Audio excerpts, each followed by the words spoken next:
মোটামুটি খবর কর ওনার জমি কাছে কোনো ব্যবস্থা নাই।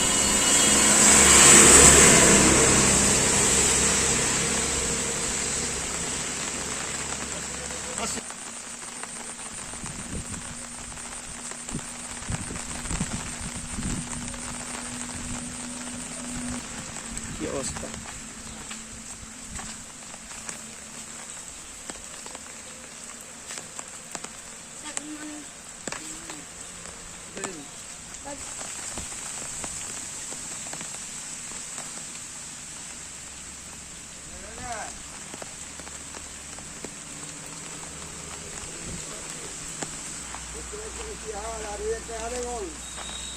ভিডিও আছে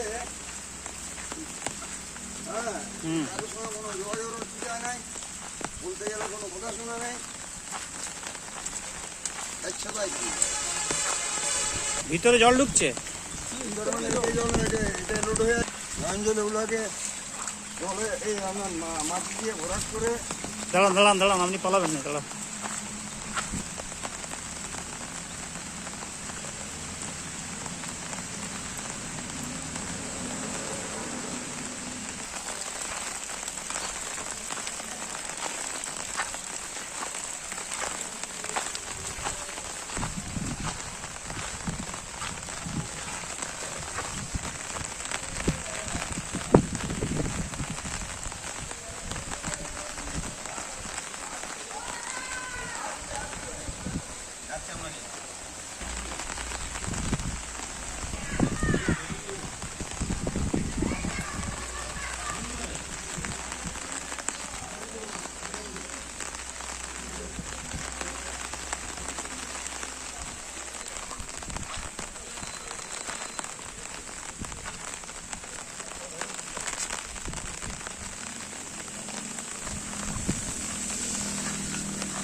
আপনি চলুন।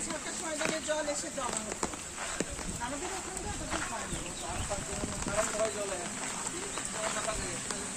ডাঙা দিয়ে দিয়ে যাবে তাহলে জল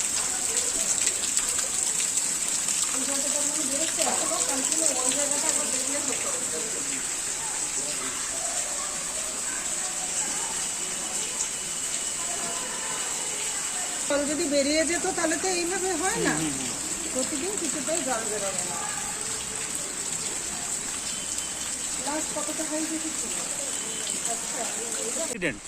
এই স্কুলের অবস্থা তো মারাত্মক বাজে অবস্থা। দেখুন, এটা আজকের ঘটনা নয়, এটা দীর্ঘদিন ধরে এইভাবে হয়ে আছে। এর ড্রেনেজ সিস্টেমটা এই সোসাইটিতে কোনো জায়গায় নেই। বিভিন্নভাবে আমরা চেষ্টা করছি যে এটাকে কিভাবে জলটাকে পাস করা যায়, কিন্তু কোনো পরিস্থিতিতে আমরা সেটাকে পাচ্ছি না। প্রতি বছরই আমরা এই সমস্যার সম্মুখীন হচ্ছি। আমি আবেদন প্রতিটা কর্তৃপক্ষ দপ্তরে করেছি, তারাও যথেষ্ট সচেতন রয়েছেন, তারা যোগাযোগ রাখছেন।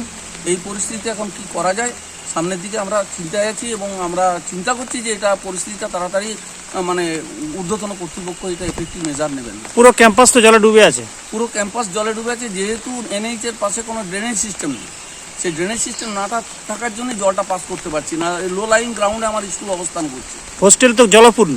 হোস্টেল জলপূর্ণ হলেও হোস্টেলের নিরাপত্তার দিকটা চিন্তা করে বিভিন্নভাবে কার্বলিক অ্যাসিড, ফিনাইল দিয়ে এখন পর্যন্ত রাখা হয়েছে, এবং এটা যাতে ছাত্রীদের যাতে কোনো অসুবিধা নয় সেদিকে আমরা সচেতন, এবং আগামী দিনেও এটাকে করার জন্য আমি ঊর্ধ্বতন কর্তৃপক্ষ যেখানে যেখানে আছে সেখানে আমি যাওয়ার চেষ্টা করব, এবং তারাও কথা দিয়েছেন এটা যে কোনোভাবে এটা করার চেষ্টা করছে। পুরো জলে ভর্তি তো হোস্টেলের ক্যাম্পাসটাতে জলে ভর্তি, ছাত্রীদের তো অসুবিধা একটা হবেই। এখন এটাকে আমরা চিন্তা করছি যে কিভাবে করা যায়। আমি ভিডিও সাহেবকে আমরা ডেকেছি যে এই পরিস্থিতি যদি কোনো জায়গায় শিফটিং করে রাখা হয় তার ব্যবস্থা করা হয়।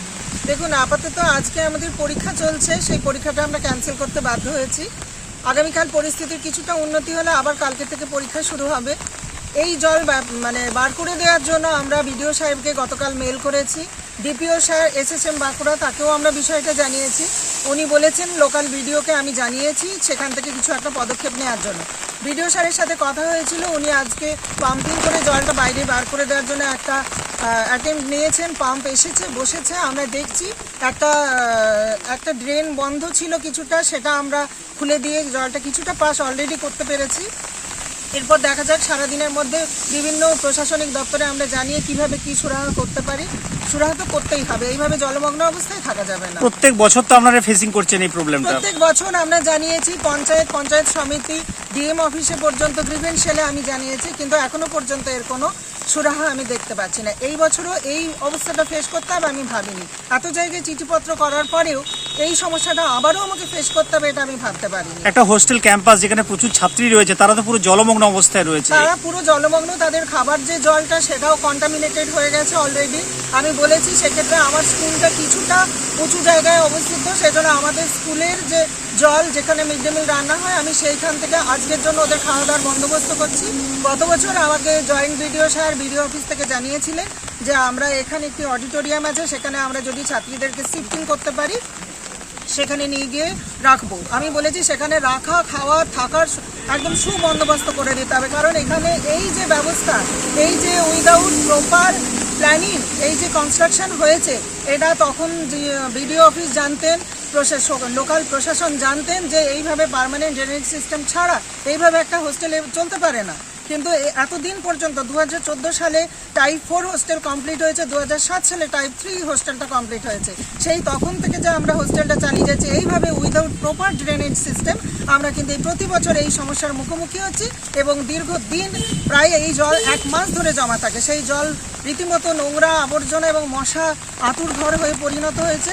খবর কর, আমরা জমি কাছে কোনো ব্যবস্থা নাই।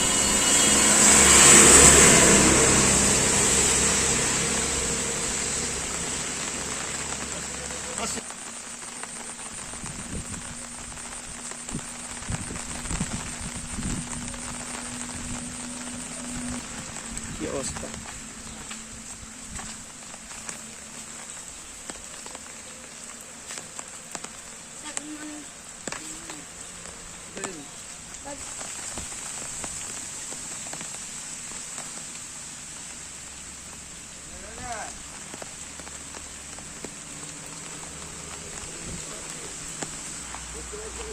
আর এই একটা আরেকজন, এই একটা ভিডিও আছে, হ্যাঁ, কারোর সঙ্গে কোনো যোগাযোগের সুবিধা নাই, বলতে গেলে কোনো কথা শোনা নেই। আচ্ছা ভাই, ভিতরে জল ঢুকছে। এটা রোড হয়ে গাঞ্জলে ওগুলোকে জলে এই আপনার মাটি দিয়ে ভরাট করে। দাঁড়ান দাঁড়ান দাঁড়ান, আপনি পালাবেন না, দাঁড়ান।